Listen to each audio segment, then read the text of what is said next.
Bulletin की शुरुआत हम करेंगे आज की सबसे बड़ी और अहम खबर के साथ। लोकसभा चुनावों के नतीजे आने के बाद सबसे बड़ा सवाल यही है कि अब की बार किसकी बनेगी सरकार, क्योंकि इस बार किसी भी पार्टी को पूर्ण बहुमत नहीं मिला है। हालांकि बीजेपी के नेतृत्व वाला एनडीए गठबंधन सरकार बनाने की स्थिति में है और एनडीए के नेताओं ने नरेंद्र मोदी को संसदीय दल का नेता भी चुन लिया है।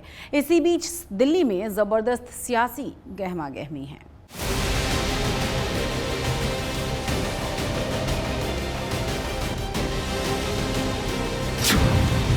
एनडीए की बैठक में मोदी पर क्या फैसला हुआ? नायडू और नीतीश ने कौन कौन से मंत्रालय मांगे? क्या मोदी के शपथ ग्रहण की तारीख तय हो गई? एनडीए की बैठक में क्या क्या हुआ?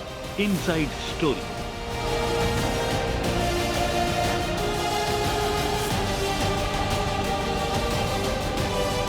आज दोपहर प्रधानमंत्री मोदी ने अपना इस्तीफा राष्ट्रपति को सौंपा। शाम को एनडीए के सदस्यों के साथ बैठक की और एक बार फिर नरेंद्र मोदी को एनडीए ने अपना नेता चुना।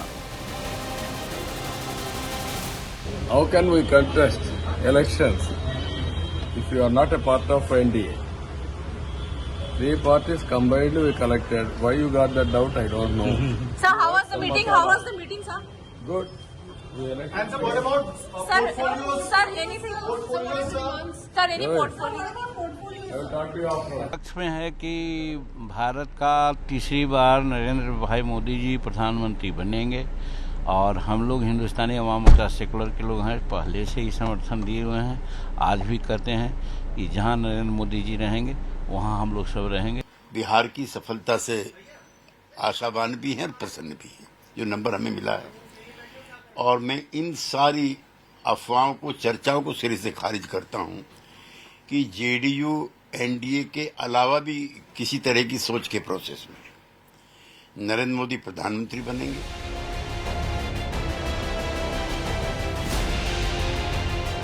बहुत जल्द नई सरकार का गठन होगा, लेकिन गठबंधन की सरकार को लेकर आज हुई बैठक में क्या क्या हुआ, कौन कौन शामिल हुआ, पहले आपको ये बताते हैं। एनडीए की बैठक में 16 लोकसभा सीट जीतने वाली टीडीपी के मुखिया चंद्रबाबू नायडू मौजूद थे। 12 सीटें जीतने वाले जेडीयू के प्रमुख नीतीश कुमार मौजूद थे। महाराष्ट्र के मुख्यमंत्री एकनाथ शिंदे, एलजेपी रामविलास के प्रमुख चिराग पासवान और हम के नेता जीतन राम मांझी समेत एनडीए के अन्य सहयोगी मौजूद रहे। एनडीए की बैठक में आगे का रोड मैप तैयार हो गया, लेकिन मंत्रिपरिषद की आखिरी बैठक में प्रधानमंत्री ने नतीजों को लेकर एक बड़ी बात कही। हमने 10 साल अच्छा काम किया और आगे भी करेंगे। सत्ता संगठन हर जगह जनता की उम्मीदों पर खरा उतरा है और आगे भी उतरेंगे। हार जीत राजनीति का हिस्सा, नंबर गेम चलता रहता है। मोदी का इशारा यही है कि पूर्ण बहुमत नहीं मिला तो क्या, एनडीए की जीत हुई। लेकिन अब की बार नरेंद्र मोदी के लिए थर्ड टर्म की राह आसान नहीं होगी, क्योंकि पहली बार नरेंद्र मोदी को एनडीए के साथियों पर निर्भर रहना होगा, सभी को साथ लेकर चलना होगा। ये कितना कठिन होगा, इसे आप शपथ ग्रहण से पहले एनडीए के साथियों की डिमांड लिस्ट से समझ सकते हैं। एनडीए के प्रमुख साथी टीडीपी की तरफ से लोकसभा स्पीकर से लेकर 5 से 6 मंत्रियों की मांग रखी गई है। सूत्रों के मुताबिक टीडीपी की डिमांड लिस्ट में सड़क परिवहन, ग्रामीण विकास, हेल्थ, आवास एवं शहरी विकास, जल शक्ति और फाइनेंस की डिमांड रखी गई। सबसे बड़ी बात यह है कि अहम मंत्रालय के साथ साथ चंद्रबाबू नायडू आंध्र प्रदेश के लिए स्पेशल स्टेटस की मांग भी कर सकते हैं। वहीं सूत्रों का कहना है कि जेडीयू की तरफ से 3 कैबिनेट मंत्रियों की मांग की गई। वहीं शिवसेना के एकनाथ शिंदे भी 1 कैबिनेट और 2 एमओएस यानी राज्य मंत्री चाहते हैं। अगर बात चिराग पासवान की करें तो मोदी मंत्रिमंडल में कम से कम 2 मंत्री पद की उम्मीद लगाकर बैठे हैं। ठीक ऐसे ही जीतन राम मांझी और जेडीएस के कुमार स्वामी को भी मंत्रिमंडल में जगह मिलने की उम्मीद है। आज तक ब्यूरो। अब बात करेंगे गुजरात की। गुजरात में 10 साल के बाद लोकसभा चुनावों में कांग्रेस का खाता खुला है और बीजेपी क्लीन स्वीप की हैट्रिक लगाने से चूक गई है। हालांकि कांग्रेस मात्र एक ही सीट को जीत पाई है। इसके बावजूद कांग्रेस के नेताओं का उत्साह 7वें आसमान पर है। वहीं बीजेपी खेमे में टेंशन इस बात की है कि एक सीट कैसे हार गए। गुजरात में बीजेपी क्लीन स्वीप की हैट्रिक लगाने से चूक गई। बनासकांठा सीट से कांग्रेस उम्मीदवार गेनीबेन ठाकुर ने जीत दर्ज कर बीजेपी की उम्मीदों पर पानी फेर दिया। बीजेपी ने यूं तो 26 में से 25 सीटें जीती है और कांग्रेस एकमात्र बनासकांठा सीट ही जीत पाई है, लेकिन कांग्रेस नेता इस बात से खुश हैं कि 10 साल बाद लोकसभा चुनाव में कांग्रेस का खाता तो खुला। मात्र एक सीट जीतने के बाद कांग्रेस नेता कह रहे हैं कि हमने बीजेपी का अहंकार तोड़ दिया। मैं दिल से धन्यवाद करना चाहता हूं मेरे प्यारे गुजरात के आवाम का, देश की जनता का भी मैं तहे दिल से धन्यवाद करना चाहता हूं कि इंडिया गठबंधन को, हमारे अलायंस को प्यार, समर्थन और आशीर्वाद दिया और भाजपा का जो अहंकार था उस अहंकार को देश की और गुजरात की जनता ने तोड़ा है। मैं धन्यवाद करता हूं बनासकांठा के मतदाताओं का कि बनास की बहन को, हमारी बहन को देश की पार्लियामेंट की बहन बनाई है और वहां हमारी आवाज गूंजेगी। बीजेपी इस बार भी सभी 26 सीटों पर जीत को लेकर पूरी तरह से आश्वस्त थी। यही वजह है कि इस बार बीजेपी प्रदेश अध्यक्ष CR पाटिल ने सिर्फ जीत नहीं बल्कि सभी सीटों पर 5 लाख की लीड से जीतने का लक्ष्य रखा था। बीजेपी ने भले ही एक सीट गंवा दी, लेकिन गुजरात में बीजेपी का जीत का स्ट्राइक रेट शानदार रहा। इसके बावजूद कहीं भी बीजेपी कार्यकर्ताओं में ज्यादा उत्साह नजर नहीं आया। हालांकि जीत के बाद मुख्यमंत्री भूपेंद्र पटेल और बीजेपी के प्रदेश अध्यक्ष CR पाटिल पार्टी ऑफिस जरूर पहुंचे। उन्होंने गुजरात की जनता का आभार जताया, साथ ही बनासकांठा सीट पर हार का दुख भी जताया। 18મી લોકસભાની અંદર પણ 26માંથી 26 સીટ ભારતીય જનતા પાર્ટીએ જીતવાનો સંકલ્પ કર્યો છે, પરંતુ કમનસીબે અમારી કોઈ મહેનત ઓછી પડી હશે, મતદાતા ભાઈ બહેનોની અમારા પ્રત્યે કોઈ નારાજગી હશે, જાણે અજાણે અમારાથી કોઈ ભૂલ થઈ હશે અને એના કારણે અમે એક સીટ ફક્ત 31,000 મત માટે ગુમાવી છે। એનું અમને અત્યંત દુઃખ પણ છે। 26માંથી 26 બે વખત આવ્યા પછી આ વખતે પણ અમારા પ્રમાણે જે મહેનત થઈ છે, સૌ કાર્યકર્તાઓથી માંડીને લોકોમાં, જે પ્રજાજનોમાં જે વિશ્વાસ હતો એ વિશ્વાસના આધારે અમે પણ 26માંથી 26 આ વખતે પણ જીતવા માટેનો પૂરેપૂરો પ્રયત્ન કર્યો, પણ ક્યાંક ને ક્યાંક કોઈ કચાશ, કોઈ ભૂલના કારણે એક સીટ એ નથી આવી, 25 સીટો આવી છે। માન્ય નરેન્દ્રભાઈના નેતૃત્વમાં ફરીથી આ લોકસભામાં ઇલેક્શનને વધાવીને પ્રજાજનોનો આભાર માનીને, કાર્યકર્તાઓનો પણ આભાર માનીને गुजरात में 25 सीटें जीतने के बाद भी बीजेपी नेतृत्व खुश नहीं है। इसकी एक वजह ये भी है कि 12 सीटों पर साल 2019 के मुकाबले बीजेपी उम्मीदवारों की लीड कम हुई है। सिर्फ अमित शाह और CR पाटिल ही अपनी लीड बढ़ा पाए हैं। CR पाटिल एक बार फिर नवसारी सीट से 7,77,000 वोटों से जीते, तो अमित शाह ने भी गांधीनगर सीट से 7,44,000 वोटों से जीत दर्ज की। इस बार बीजेपी ने जीत का जश्न इसलिए भी नहीं मनाया क्योंकि राजकोट में गेम जोन अग्निकांड के बाद बीजेपी ने पहले ही ऐलान कर दिया था कि पार्टी जीत का जश्न नहीं मनाएगी। उधर कांग्रेस बनासकांठा सीट पर जीत से काफी उत्साहित दिखाई दे रही है, क्योंकि कांग्रेस को उम्मीद है कि आने वाले दिनों में पार्टी अपनी खोई हुई सियासी जमीन वापस पा सकती है। अहमदाबाद से ब्रजेश दोषी के साथ आज तक ब्यूरो। इस लोकसभा चुनाव में राजकोट सीट सबसे ज्यादा चर्चाओं में रही। क्षत्रिय समाज को लेकर पुरुषोत्तम रूपाला के विवादित बयान और उसके बाद क्षत्रिय समाज के आंदोलन से लग ये रहा था कि बीजेपी को बड़ा नुकसान हो सकता है, लेकिन राजकोट सीट से पुरुषोत्तम रूपाला बड़े आराम से जीत गए।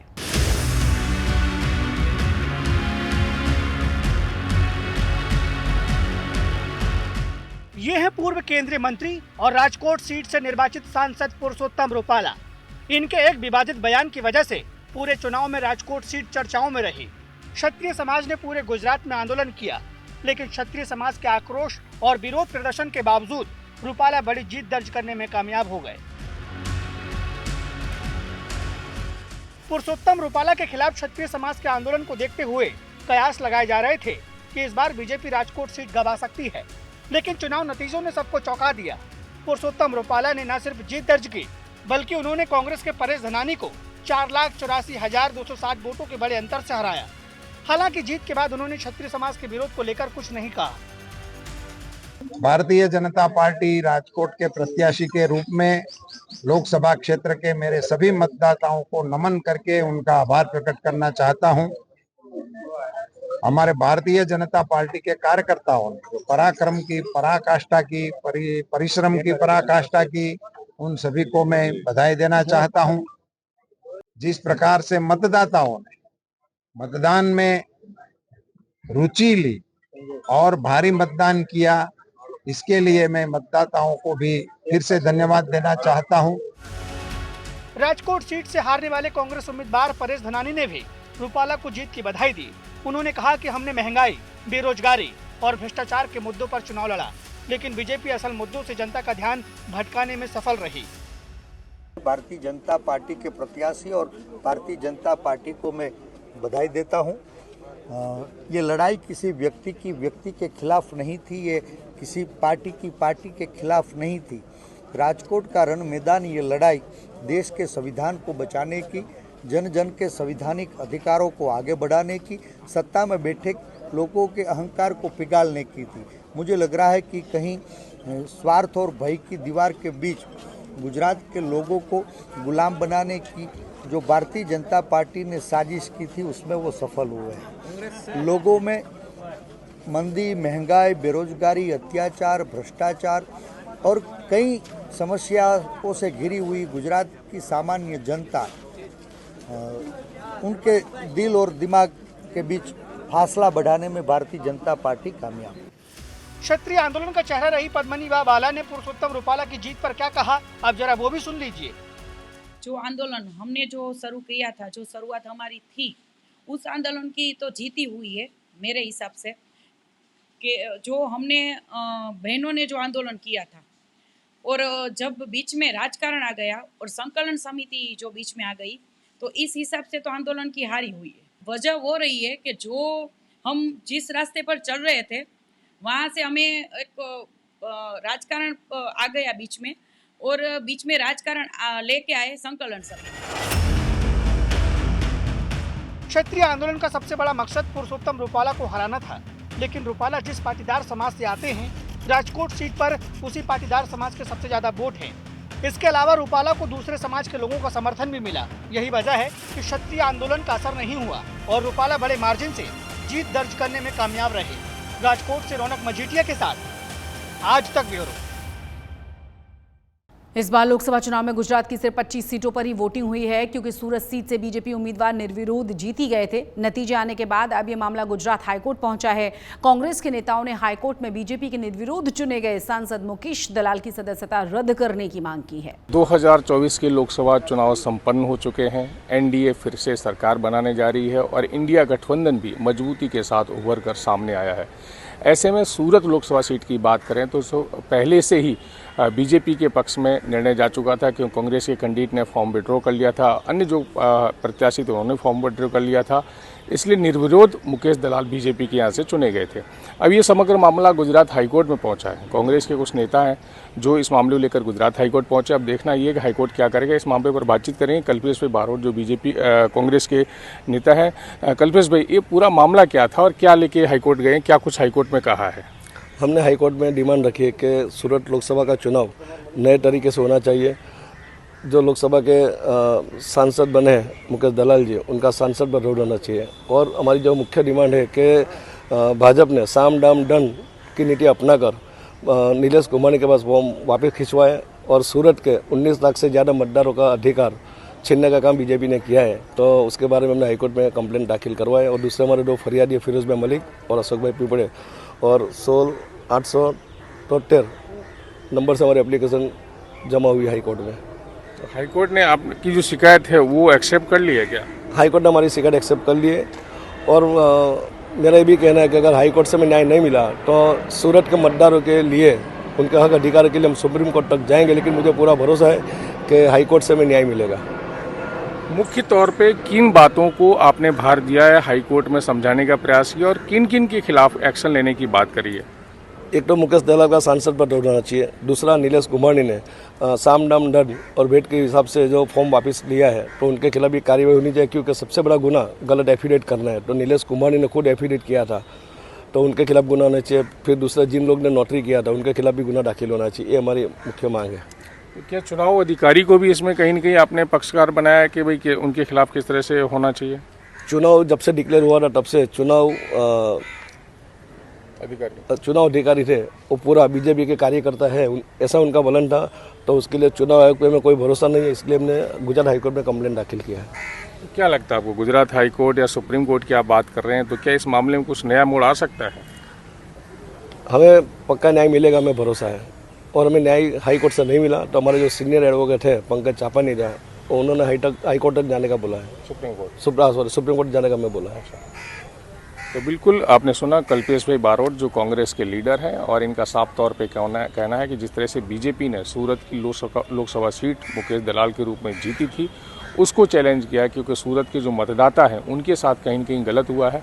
कांग्रेस के जो कैंडिडेट थे नीलेश कुंभानी, उन्होंने गलत एफिडेविट दिया है चुनाव आयोग को और उनके खिलाफ भी एक्शन होना चाहिए। साथ ही साथ जो अन्य जो उनके ठेकेदार थे, जो प्रस्तावक थे, उन्होंने भी गलत तरीके से एफिडेविट दिया, उनके खिलाफ भी एक्शन होना चाहिए। और जैसा कि इनका आरोप है कि सूरत लोकसभा सीट को लेकर चुनाव अधिकारी भी लगातार शंकास्पद भूमिका में थे, तो उनके खिलाफ भी एक्शन लेना चाहिए। तो मतदाताओं के तौर पर कांग्रेस के 3 लीडर जो हैं गुजरात हाईकोर्ट में अपनी पिटीशन दाखिल किए हैं। अब देखना ये होगा, हालांकि ये कह तो ये रहेगा कि गुजरात हाईकोर्ट से उन्हें न्याय नहीं मिलता है तो सुप्रीम कोर्ट तक भी जाएंगे।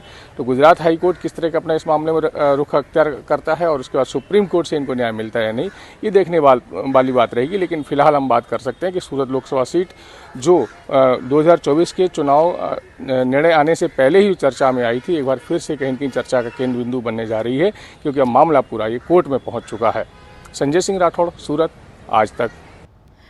गुजरात के खेड़ा जिले में स्वामीनारायण मंदिर में भगवान को अन्नकूट का भोग लगाया गया। इसके लिए 10,000 किलो आम मंगवाए गए थे, जिसे प्रसाद के रूप में संतों और स्वयं सेवकों ने जाकर लोगों के बीच बांटा।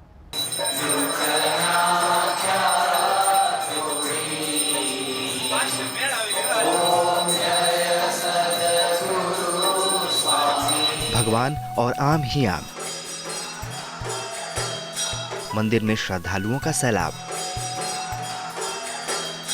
ये तस्वीरें गुजरात के खेड़ा जिले के वडताल के स्वामी नारायण मंदिर की है, जहां श्री लक्ष्मी नारायण देव की द्विशताब्दी महोत्सव के अवसर पर 10,000 किलो आम का भोग लगाया गया। इस मंदिर में अहमदाबाद SGPV गुरुकुल परिवार के स्वामी माधव प्रियदास जी और पुराणी स्वामी बालाकृष्ण दास जी ने रविवार को 10 टन केसर आम अन्नकूट का आयोजन किया, जिसे देखने के लिए मंदिर में भक्तों का तांता लगा रहा। 75,000 से ज्यादा श्रद्धालु इस आयोजन के साक्षी बने।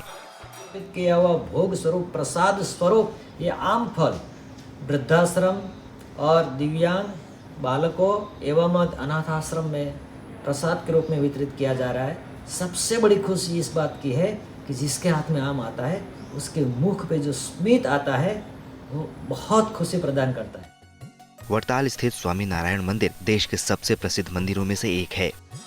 इस मंदिर के केंद्र में लक्ष्मी नारायण और रणछोड़ राय की मूर्ति है।